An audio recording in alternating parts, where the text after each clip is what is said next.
दोस्तों नमस्कार, स्वागत है आपका जॉब विद अक्की में। आइए देख लेते हैं विद्यार्थी जीवन से प्रमुख खबरें। यूपी ट्रिपल एस सी अधीनस्थ सेवा चयन आयोग की मुख्य सेविका भर्ती परीक्षा। मुख्य सेविका भर्ती परीक्षा की कल सुनवाई होनी थी, लेकिन सुनवाई नहीं हो पाई। अब अगली डेट क्या है? मुख्य सेविका भर्ती परीक्षा का डीबी का रिजल्ट कब देखने को मिल सकता है? वहीं डॉक्यूमेंट वेरिफिकेशन के लिए डीबी की कट ऑफ क्या होगी, कितना सेफ स्कोर माना जा सकता है? वहीं क्या भर्ती 2024 में फाइनल होगी? मुख्य सेविका भर्ती के लिए आगे की क्या क्या प्रक्रियाएं हैं, किस तरह से आपका रिजल्ट देखने को मिल सकता है, आगे आपको क्या करना पड़ेगा, इसको लेकर चर्चा करेंगे। आप चैनल से जुड़ जाएं और शेयर भी करिएगा। आइए बात करते हैं विस्तार से। मुख्य सेविका भर्ती परीक्षा की कल यानी 20 मार्च के दिन सुनवाई नहीं हो सकी। आगे 2 सप्ताह बाद डेट मिलने की संभावना है। आगे आपकी रणनीति क्या होगी, किस तरह से आपकी भर्ती परीक्षा मुख्य सेविका की जल्द कंप्लीट हो सकती है, उसके लिए आपको एक ग्रुप बनाना होगा जिनमें 100 से लेकर 150 ऐसे लोग रहे जो मुख्य सेविका भर्ती परीक्षा में सम्मिलित हुए थे। उन सभी लोगों को आयोग जाना होगा, आयोग पे दबाव देना होगा, सचिव जी से मिलना होगा, ताकि आपके भर्ती की जो अगली डेट मिलने वाली है जल्द मिले और जल्द सुनवाई होकर रिजल्ट जारी किया जाए। डीबी का रिजल्ट तैयार हो चुका है। डीबी का रिजल्ट जैसे ही भर्ती पे स्टे हटता है कोर्ट के माध्यम से, उसके तुरंत बाद आपको डीबी का रिजल्ट देखने को मिल जाएगा। यानी जिस दिन भी सुनवाई हो जाती है, कोर्ट स्टे हट जाता है भर्ती से, उसके 1 सप्ताह के अंदर अंदर डीबी का रिजल्ट देखने को मिल जाएगा। डीबी की कट ऑफ जो बनाई गई है, संभावित कट ऑफ जनरल हो, ईडब्ल्यूएस हो, ओबीसी हो या एससी एसटी हो, उनमें डीबी के लिए कितने लोगों को मौका दिया जा सकता है। सेविका में जनरल हो, ईडब्ल्यूएस हो या ओबीसी हो, हर बार आपको ये जानकारी दी जाती है। जिनका भी 52 नंबर के आसपास है, प्लस माइनस 2 कर सकते हैं। जिनका भी 52 नंबर के आसपास, चयन आयोग मुख्य सेविका भर्ती परीक्षा में डीबी के लिए कितने लोगों को मौका दे सकता है। यानी डीबी का रिजल्ट जिस दिन जारी होगा, उस दिन टोटल जो विद्यार्थी होंगे जिनको डीबी में मौका मिलेगा, वो जनरल के हों, चाहे ईडब्ल्यूएस हों, चाहे एससी एसटी हों। जनरल हो गया, ईडब्ल्यूएस हो गया, ओबीसी हो गया, एससी और एसटी हो गया। इन सभी लोगों के कैटेगरी में जितने जितने पदों की संख्या है, उसी पदों की संख्या के सापेक्ष 2 गुना या 1.5 गुना लोगों को डीबी के लिए मौका दिया जाएगा। ऐसा नहीं कि टोटल पदों की संख्या जितनी भी है, उस पदों की संख्या के सापेक्ष मौका नहीं दिया जाएगा। कैटेगरी वाइज अगर 2 गुना लोगों को बुलाता है, तो जनरल में जितने आवेदन हुए हैं उनमें जितने लोगों को एक मानक कटाव बना के लोग डीबी के लिए आयोग बुलाएगा, 2 गुना लोगों को बुलाएगा। ईडब्ल्यूएस में इस तरह से 2 गुना लोगों को बुलाएगा, ओबीसी में भी 2 गुना लोगों को बुलाएगा, एससी में और एसटी में भी 2 गुना लोगों को बुलाएगा। और उसके बाद अगर विद्यार्थी उतना डीबी कराने नहीं आते हैं और पिछले किसी विज्ञापन में वो सिलेक्शन पा चुके हैं, यहाँ डीबी कराने नहीं आते हैं और उस कैटेगरी में उतने अगर पदों के सापेक्ष लोग डीबी नहीं कराते हैं, तो आयोग सेकंड लिस्ट जारी करेगा। केवल उन्हीं की सेकंड लिस्ट जारी करेगा जिनके कैटेगरी में डीबी उतना नहीं हुई है जितना आयोग बुलाया हुआ था। जिस तरह से लेखपाल भर्ती में आप लोग देखे होंगे कि लेखपाल में 2 लिस्ट देखने को मिली थी। एक बार डीबी हुआ, कैटेगरी में कुछ कम हुए विद्यार्थी, यानी कि डीबी स्किप किए थे, उसके बाद दूसरी लिस्ट जारी की गई। इसी तरह से जेई 2018 में भी हुआ, 2 लिस्ट जारी की गई। इसी तरह से आपके 1-2 विज्ञापन में और ऐसा हुआ कि डीबी में विद्यार्थी कम मिले तो 2 लिस्ट 3 लिस्ट निकाली गई कैटेगरी वाइज, जिन कैटेगरी में डीबी कम हुआ था।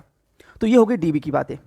और कटाव भी बता दिया गया कि 52 प्लस माइनस 2 रख सकते हैं। जिनका 52 नंबर है, जनरल, ओबीसी, ईडब्ल्यूएस, इन सभी लोगों को डीबी के लिए मौका मिलेगा। डीबी हर हाल में इनको आयोग कराएगा, क्योंकि उतने जितने पद हैं, पदों के सापेक्ष अगर देखा जाए तो उतना कंपटीशन नहीं है इस भर्ती में। और दूसरी बात ये भी है बीएससी होम साइंस को लेके, क्या आयोग बीएससी होम साइंस को मौका देता है या नहीं देता है। अगर मान लीजिए आयोग ये कहता है कि बीएससी होम साइंस के लिए पोर्टल ओपन नहीं किया गया था, उन लोगों को मौका नहीं दिया जाएगा, लेकिन डीबी के लिए उन लोगों को भी बुलाएगा। वो बात की बात होगी कि आयोग पे डिपेंड करेगा कि आयोग इस पर क्या निष्कर्ष निकालता है, या बीएससी होम साइंस को एलिजिबल करेगा या नहीं करेगा। ये रही बात की बातें। लेकिन डीबी में एक मानक कटाव बना के 52 प्लस माइनस 2 सभी लोगों को मौका देगा। एससी एसटी इन लोगों की कट ऑफ और डाउन जाएगी, यानी नीचे आएगी, लेकिन 52 नंबर सेफ स्कोर में रहेगा, 50 से लेकर 52। जो लोग ईडब्ल्यूएस, ओबीसी और जनरल में है, एससी एसटी की कट ऑफ 52 से भी कम जाएगी, यानी कि वह कट ऑफ आप मान कर सकते हैं कि 45 और 50 के बीच में हो सकती है एससी एसटी की। मुख्य सेविका की वीडियो की जो क्वेश्चन आप लोगों के थे, क्या सेकंड शिफ्ट को सभी लोगों को नॉर्मलाइजेशन में नंबर मिलेगा या जो लोग ज़्यादा गलत की हैं उनको नहीं मिलेगा। देखिए यह आयोग के ऊपर डिपेंड करता है। वैसे जानकारी के अनुसार उन सभी लोगों को नॉर्मलाइजेशन स्कोर में नंबर में बदलाव देखने को मिलेगा जो लोग सेकंड शिफ्ट में थे, यानी सेकंड शिफ्ट में नंबर बढ़ा हुआ देखने को मिलेगा। 2 से 4 नंबर के बीच में उन सभी लोगों को मौका मिलेगा जो लोग सेकंड शिफ्ट में पेपर दिए थे मुख्य सेविका का, वहाँ उनका नंबर बढ़ना तय मान के चलिए। फाइनल में होना कंपलसरी है क्या सब्जेक्ट का होना। देखिए फाइनल में जो यूपी ट्रिपल एस सी हो या यूपी का कोई भर्ती विज्ञापन हो, 2 साल तक ग्रेजुएशन में सब्जेक्ट कम्बिनेशन माना जाता है। अगर मान लीजिए आप सोशल से 2 साल तक हैं, 3 साल तक नहीं हैं, तब भी आप एलिजिबल माने जाते हैं टीजीटी के लिए भी। इसी तरह से अगर आपका सब्जेक्ट चाहे गृह विज्ञान हो चाहे आपका सोशोलॉजी हो, अगर 2 साल तक आप ग्रेजुएशन में रखी हैं तो आप एलिजिबल मानी जाएंगी मुख्य सेविका के लिए। इससे आप बाहर नहीं होंगी। अभी जो भी लोग जो क्या कुछ कह रहे हैं उस पर ध्यान ना दीजिए, लेकिन इतना भरोसा करिए कि जब रिजल्ट आपका आएगा तो मुख्य सेविका में जो सब्जेक्ट कम्बिनेशन वाली बात है, बीएससी की बात अगर छोड़ दिया जाए, क्योंकि वह लोग बीएससी वाले वह क्वालिफिकेशन नहीं रखते हैं, क्योंकि ये भर्ती जब आई हुई थी, विज्ञापन जब आया हुआ था, तो बीएससी होम साइंस को आयोग अगर भर्ती में रखना चाहता तो पोर्टल ओपन करता, और ओपन करता पोर्टल, बीएससी होम साइंस वाले जो आवेदन नहीं किए थे उनको भी मौका मिलता, लेकिन शासन स्तर पे अनुमति ना मिली, इसलिए बीएससी होम साइंस को लेकर एलिजिबिलिटी अभी क्लियर नहीं कि आयोग इस पर क्या डिपेंड करेगा। लेकिन जो सब्जेक्ट वाला है, चाहे गृह विज्ञान हो चाहे सोशोलॉजी हो, अगर आप 2 साल तक हैं बीए में तो आप एलिजिबल माने जाएंगे। 2 साल वाले भी एलिजिबल माने जाएंगे और 3 साल वाले भी एलिजिबल माने जाएंगे। वहीं 60+ किस कैटेगरी का सर? देखिए 60+ जो बताया गया है, ये भी डीबी आप लोग करा लीजिए। डीबी के बाद आयोग जब बीएससी होम साइंस के साथ क्या करता है, बाहर करेगा या अंदर करेगा, उसके बाद ही कुछ एक मानक कटाव बताई जा सकती है कि फाइनल कटाव क्या हो सकती है। लेकिन ये जान लीजिए कि जनरल, ओबीसी, ईडब्ल्यूएस में कटाव ज़्यादा नहीं जाने वाली है, कम कटाव रह सकती है ईडब्ल्यूएस की। उसके बाद ओबीसी, जनरल और एससी एसटी कटाव रहेगी। वहीं आपका एक क्वेश्चन और था कि फाइनल मार्कशीट।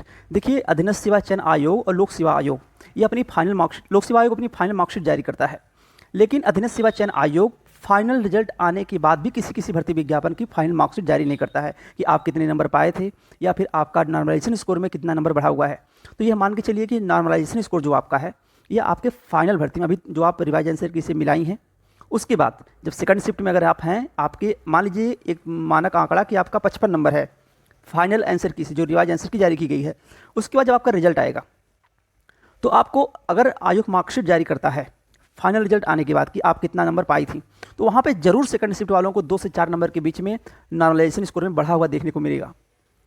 अब वो डिपेंड करता है अधीनस्थ सेवा चयन आयोग मार्कशीट कब जारी करता है। और जो आपका एक क्वेश्चन था कि वीडियो की तुलना इससे ना किया जाए, क्योंकि वीडियो में रिवाइज आंसर की सेकंड शिफ्ट में कोई नंबर नहीं बढ़ा। देखिए मुख्य सेविका के फर्स्ट शिफ्ट और सेकंड शिफ्ट दोनों शिफ्ट में 3-3 क्वेश्चनों का बदलाव देखने को मिला था।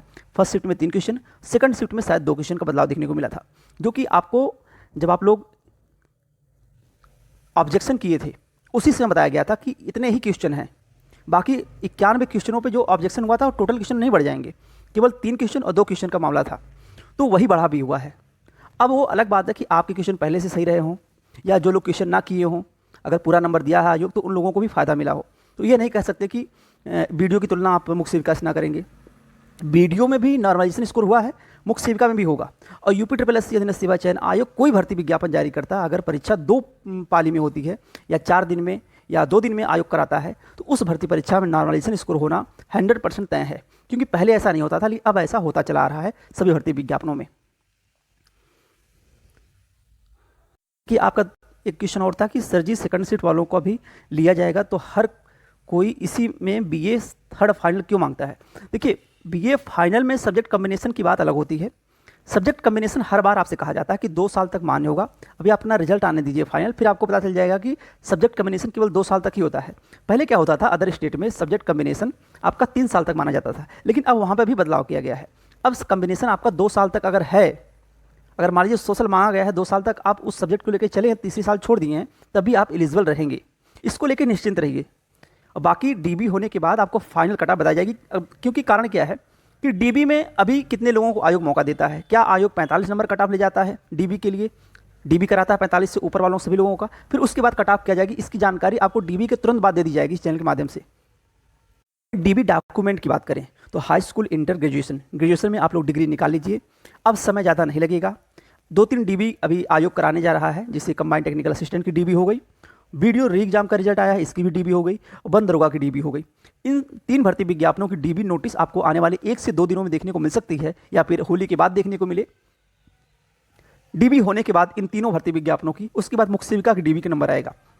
संभवतः तब तक आपके स्टेट भी हट जाएगा और उसके तुरंत बाद आपका रिजल्ट जारी करके डीबी करा लिया जाएगा। 2024 में पूरी संभावना कि आपका फाइनल रिजल्ट जारी हो जाएगा। और लास्ट में आप लोग एक बार जरूर आयोग जाइए, एक संख्या में जाइए, ताकि आयोग के सचिव से मिलते रहेंगे, ताकि आपके भर्ती पे जो स्टे लगा हुआ है जल्द से हट सके और आपकी भर्ती प्रक्रिया आगे बढ़ सके। स्टे हटने के बाद तो रिजल्ट जारी हो और डीबी के बाद आपका फाइनल रिजल्ट जारी हो। बाकी यूपीएससी अधीनस्थ सेवा चयन आयोग से आने वाली भर्ती विज्ञापन और लोक सेवा आयोग से आने वाली भर्ती विज्ञापन हो या टेक्निकल नॉन टेक्निकल भर्ती विज्ञापन की जानकारी हो, चैनल के माध्यम से सबसे सही और सबसे सटीक जानकारी दी जाती है। आज के लिए बस इतना ही। बहुत बहुत धन्यवाद। जय हिंद।